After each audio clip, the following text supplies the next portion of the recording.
Yanagi is an extremely strong DPS with a vast amount of variance. This guide will focus on how to generally play her in preferable rotations and builds. I will not go into detail on how to unleash her maximum potential, because I could never do that in the first place myself. So let's dive in.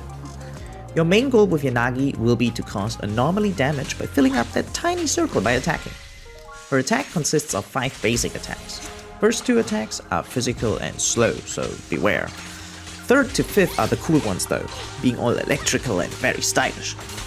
Here's how her weird bar top left works. She enjoys 2 buffs by swapping stances.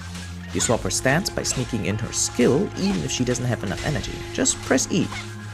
You have to use it after either the 3rd hit, the 4th hit, or the 5th hit. Basically after any electric attack, you're good.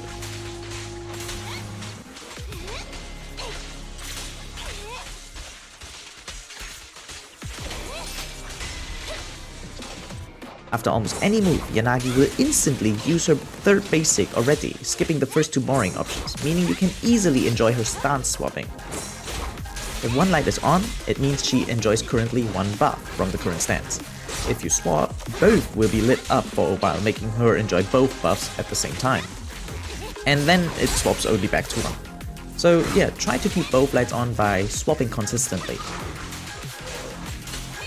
Best thing is, while swapping, she can even block attacks. So cool, like it actually looks cool. However, if the enemy happens to have a multi-hit attack, she might still get hit. Anyway, lots of talking, but actually not that much importance.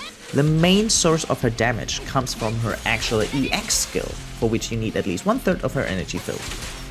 Hold it down when the enemy is suffering from an actual anomaly, like shock here, and she will trigger popularity disorder. It's like the normal disorder, but it's kind of cool because it doesn't override the previous anomaly. Whatever, it deals damage, okay? All you need to know, it deals damage. She can do it up to 3 times in a row if you have max energy, making her deal extraordinary damage. Like holy. Here's the basic rundown one last time. When battling with Yanagi, you will want to keep 2 things in mind. First, slap any anomaly on the enemy. Second, then slap them with Yanagi's way too hot EX skill.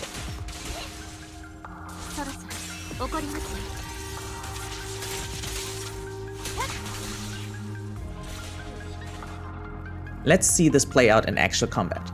When aiming for maximum damage, I like to pair her with Bernice because she doesn't require much on-field time, giving the spotlight more to Yanagi. I start out by applying Bernice's Scorch debuff so the enemy gets afterburn damage. Then I swap to Yanagi, going for my first anomaly trigger while trying to keep her buffs alive. Every now and then I sneak in my support or defender for even more damage buffs. As soon as anomaly is applied and energy is built up, I use Yanagi's crazy hot EX skill by holding down the key. From here on out, it's rinse and repeat. Have Bernice bring the heat, and then have them enemies be stepped on by Yanagi. The cool part about Yanagi is, she enjoys a ton of different options being viable for her. The bad part about Yanagi is, she enjoys a freaking ton of different things being viable for her. Depending on the situation, several buffs might be better than others, and vice versa. There's no universally Omega perfect build for her. So my take is, if your playstyle and team comp is more balanced out, go for a 4-piece Thunder set and 2-piece anomaly proficiency like Chaos Jazz or Freedom Blues. If you prioritize maximum damage output and have a ton of skill, you'd want the 4-piece Chaos Jazz and a 2-piece anomaly proficiency. But then you wouldn't be watching this video.